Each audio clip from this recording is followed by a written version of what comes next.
Welcome dear friends once again, and today we are going to dedicate this quick revision points with mnemonics।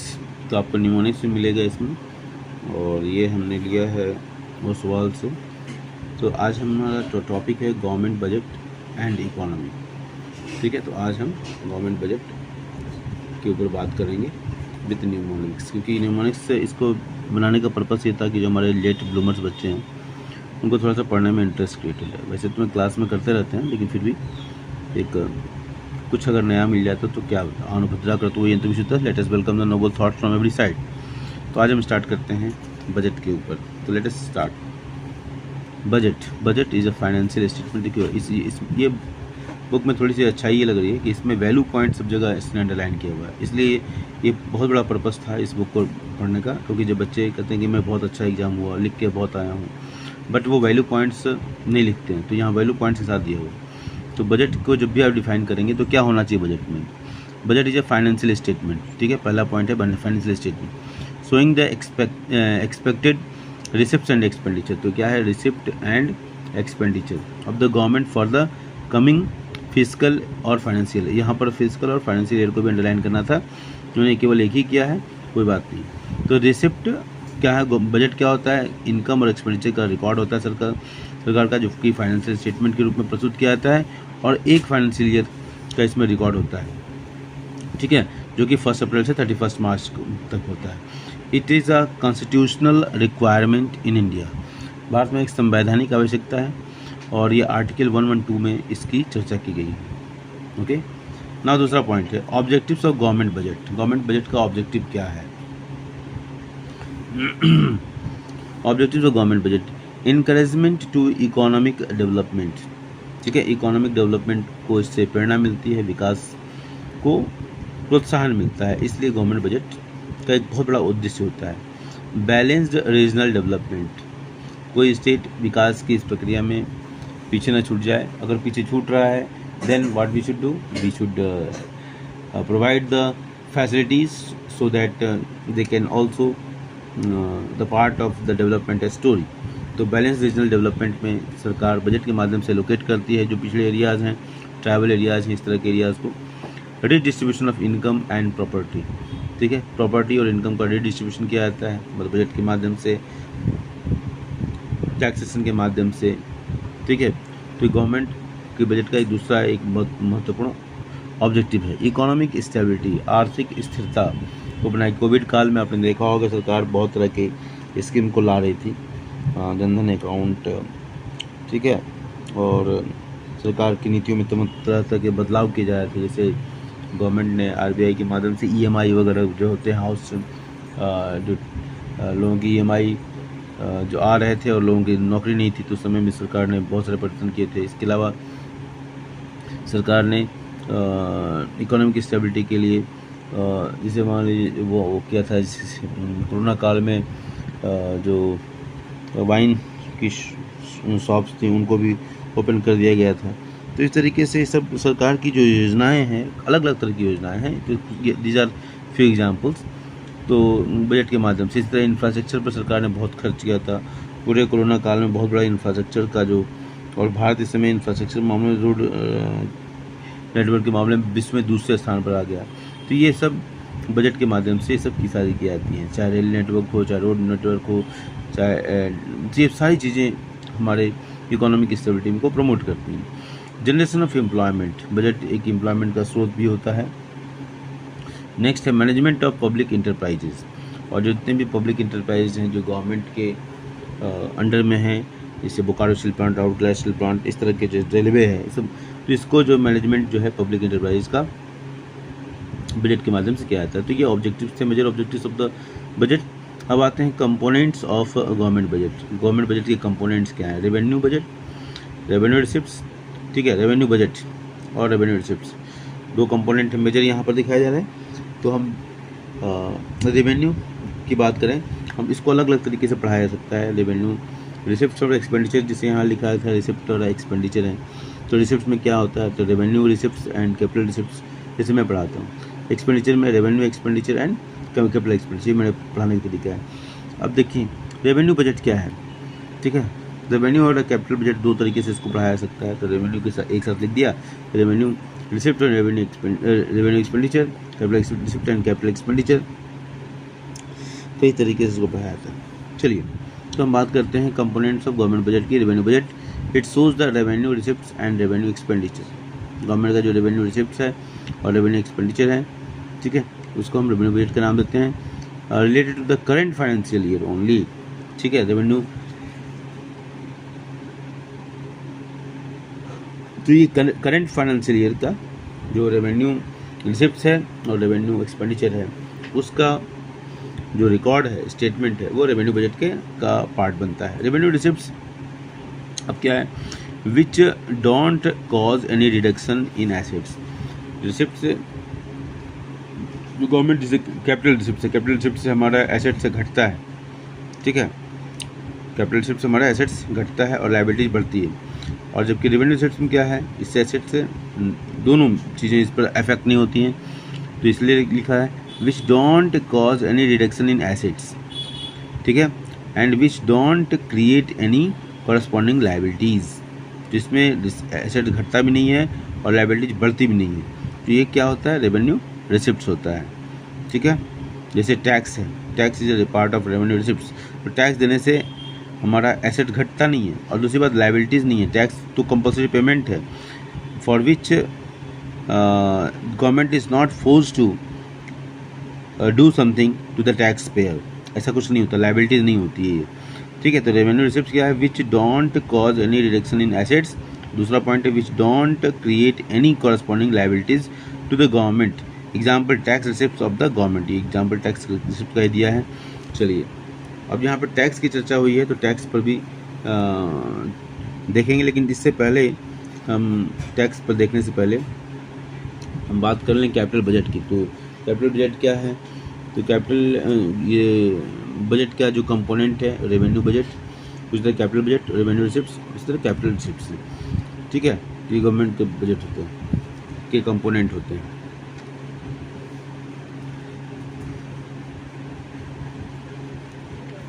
चलिए तो हम यहाँ देखते हैं कैपिटल बजट के ऊपर, तो it shows A capital receipts and capital expenditure of the government, ठीक है। कैपिटल रिसिप्ट्स, कैपिटल बजट है तो capital receipts and capital expenditure of the government. Capital receipts क्या है, विच क्रिएट्स कॉरस्पॉन्डिंग लायबिलिटी, ठीक है।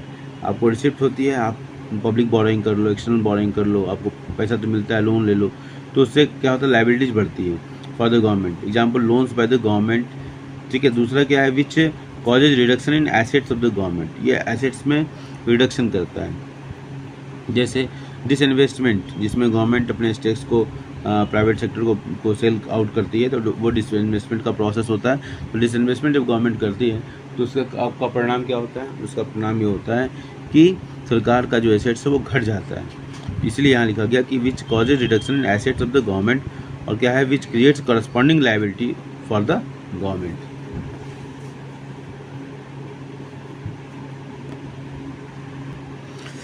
चलिए तो अभी हमने कैपिटल रिसिप्ट देखा। कैपिटल एक्सपेंडिचर के बारे में विचार कर लें। कैपिटल एक्सपेंडिचर क्या है, it is the expenditure by government which causes increase in the government assets.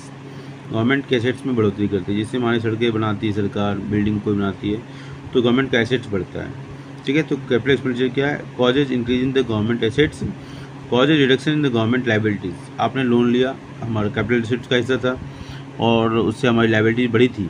जब लोन आप वापस करते हो तो आपका क्या होता है, causes reduction in the government liabilities, government की लायबिलिटीज कम हो जाती है।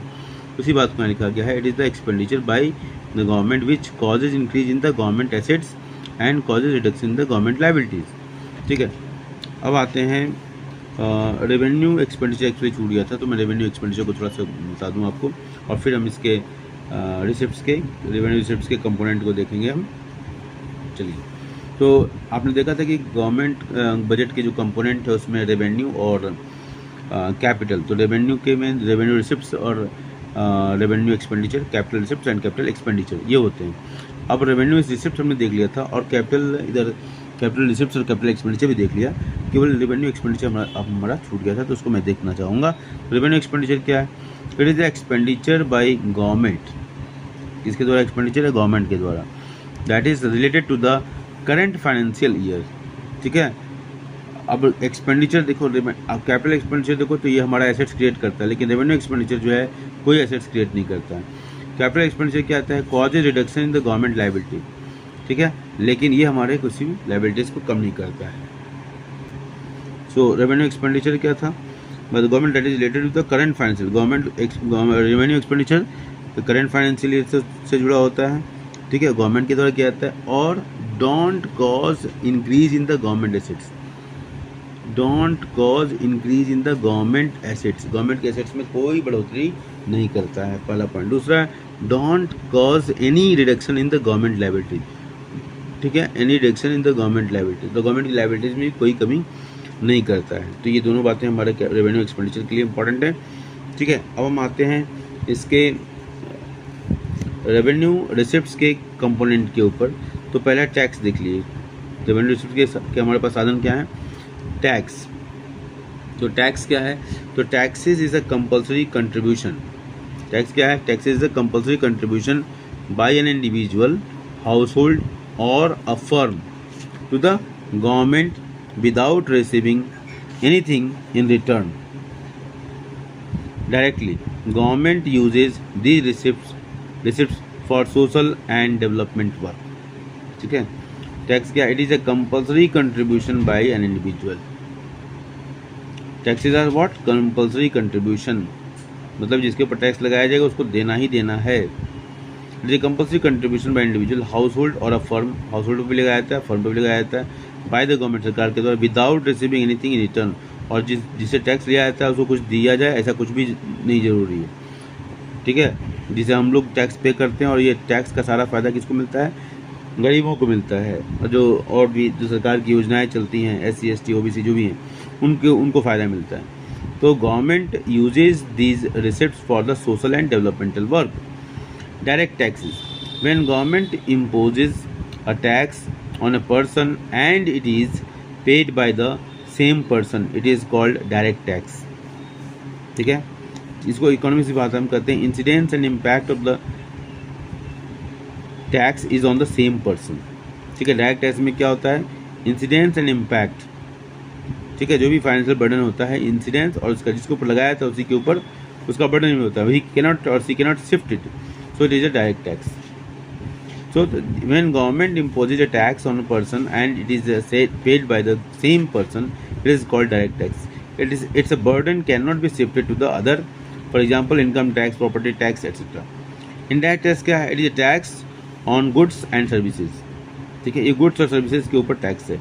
It is to be initially paid by the producers, traders, but its a financial burden can be passed on to the final buyers by way of inclusion or increase in prices of the taxed commodity, GST और VAT is the example of it।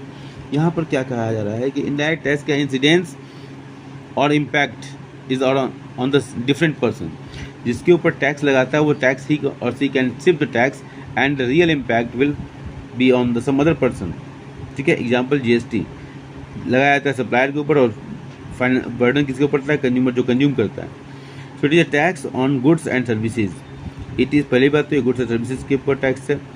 It is to be initially paid by the producers, traders, इनके द्वारा पे किया जाता है, but its financial burden can be pass on to the final buyers, जो final buyers हैं उनके ऊपर पास किया जा सकता है बाय वे ऑफ इंक्लूजन और increase in the price of the tax community. तो जिसके ऊपर टैक्स लगा हुआ है उस टैक्स की कीमतों, जिन वस्तुओं के ऊपर टैक्स लगा हुआ उसकी कीमतों को बढ़ा दिया जाएगा, जैसे GST और VAT का एग्जाम्पल दिया गया। Non tax receipt, non tax receipt क्या होता है, tax receipt and non tax receipt, ठीक है, are those receipt which are received from sources other than tax, tax के अलावा और जिन जो भी स्रोत हैं आमदनी के, ठीक है, वो नॉन टैक्स रिसिप्ट कहे जाते हैं। एग्जाम्पल के रूप में दिया है fees, fines, sheets, grants, donations etcetera.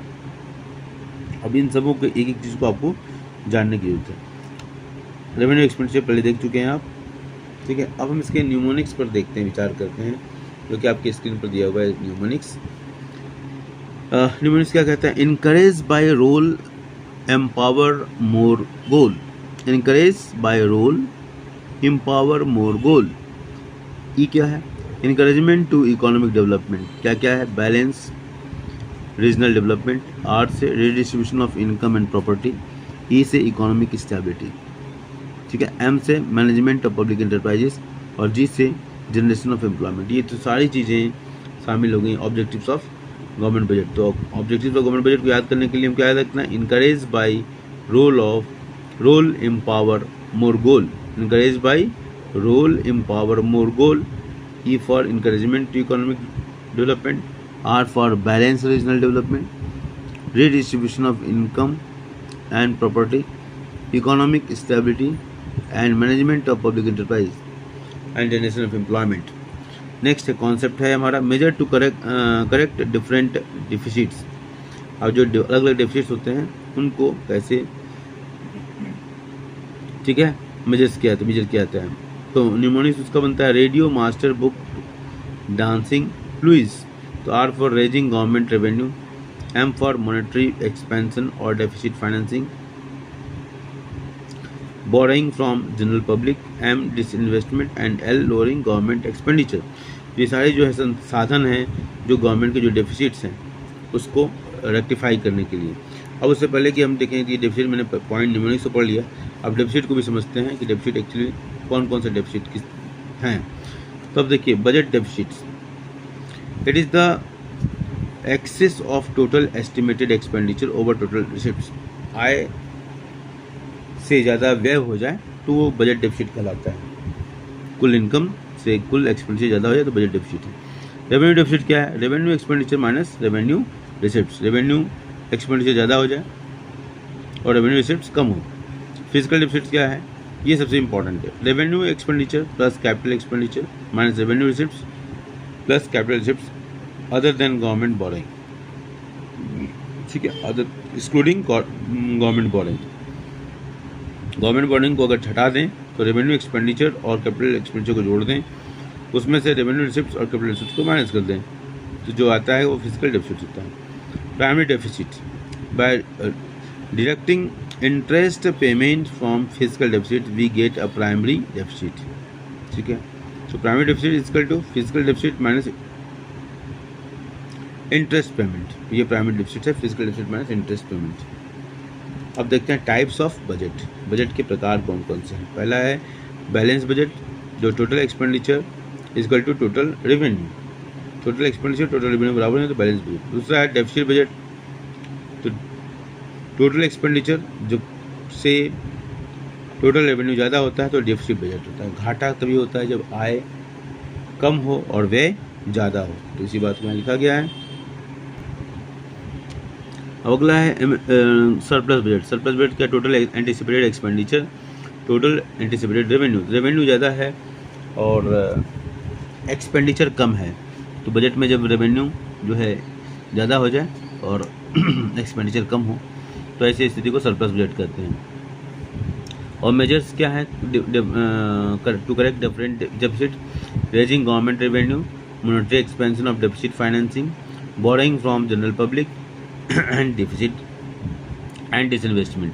अब measures raising government revenue, government के रेवेन्यू के लिए जो तमाम संसाधन है, टैक्स नॉन टैक्स रिसीट वगैरह जो आपने पढ़ा है उसको, वो उस तरह के संसाधन सरकार प्रयोग में ला सकती है। Monetary expansion of deficit financing, deficit financing क्या होता है, सरकार के जो एक्सपेंडिचर और रिसिप्ट्स में जो डिफरेंस होता है, मतलब एक्सपेंडिचर ज़्यादा और रेवेन्यू कम हो, रिसिप्ट्स कम हो, तो वैसे समय में सरकार RBI के माध्यम से न्यू करेंसी को प्रिंट आउट करती है, उससे प्रिंट करती है, तो उसको डेफिसिट फाइनेंसिंग का नाम जाता है, जो कि इन्फ्लेशनरी नेचर होता है। इसके बाद borrowing from the general public, सरकार पब्लिक से भी बोरो करती है, ये भी एक साधन है डेफिसिट को कम करने का। और डिसइन्वेस्टमेंट, सरकारी उपक्रम के हिस्से को किसी प्राइवेट को भेज देना, ये हमारा होता है डिसइन्वेस्टमेंट। ये तरीके हैं, ठीक है। इसके बाद बहुत ही इंपॉर्टेंट एक फैक्ट है कि the government can have a physical deficit but a revenue surplus. Government का फिजिकल डेफिसिट हो सकता है, can have a physical deficit but a revenue surplus, revenue surplus भी हो और डेफिसिट भी हो, फिजिकल डेफिसिट भी हो, ऐसा संभव है, ठीक है। और इसके बाद इस न्यूमेरिकल क्वेश्चंस हैं कुछ और भी बहुत से इंपॉर्टेंट क्वेश्चंस होंगे, तो एक दूसरा वीडियो बनाऊंगा जिसमें इस पूरी सारी चीज़ों को शामिल किया जाए। और बच्चे इसका फ्लो चार्ट हर बच्चे के दिमाग में होना चाहिए, तो मैं फ्लो चार्ट अभी दिखा देता हूँ आपको।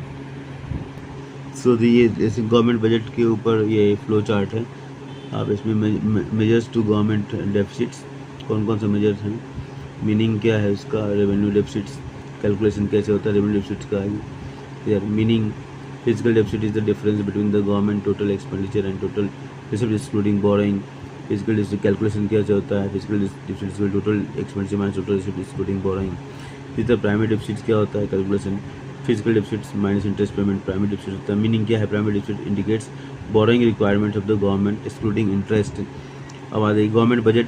Government budget is a government documents presenting the government's proposed revenue and spending for a financial year. Objectives क्या है, reallocation of resources, reducing income inequalities and wealth, economic stability, management of public enterprise, economic growth, reducing regional disparities, employment generation. Capital इसके components क्या हैं, capital account है और revenue. तो capital में क्या है, बोरोइंग है, recovery loans, other receipts as for example process from this investment. Capital expenditure में क्या, expenditure on purchase of shares, expenditure on building infrastructure etcetera. Revenue receipt में क्या है, tax revenue, non tax revenue, fees fines etcetera. Revenue expenditure में क्या है, administrative expenses, social welfare. तो इस तरीके से हमको ज़रूरत है कि हम हर रिलेशन का एक फ्लो और डायग्राम ज़रूर बनाएं जिससे पूरा रिलेशन आपके दिमाग में हो। तो आई थिंक इट्स इम्पॉर्टेंट। इसमें हमने कोशिश किया कि आपको हम वैल्यू पॉइंट्स को दें और सारे बुलेट पॉइंट्स को हमने कवर किया, सारे हेडिंग्स को हमने कवर करने का प्रयास किया है। न्यूमेरिकल इसके बाद एक और वीडियो की ज़रूरत है जिसमें हम फाइनल टच देंगे। Thank you.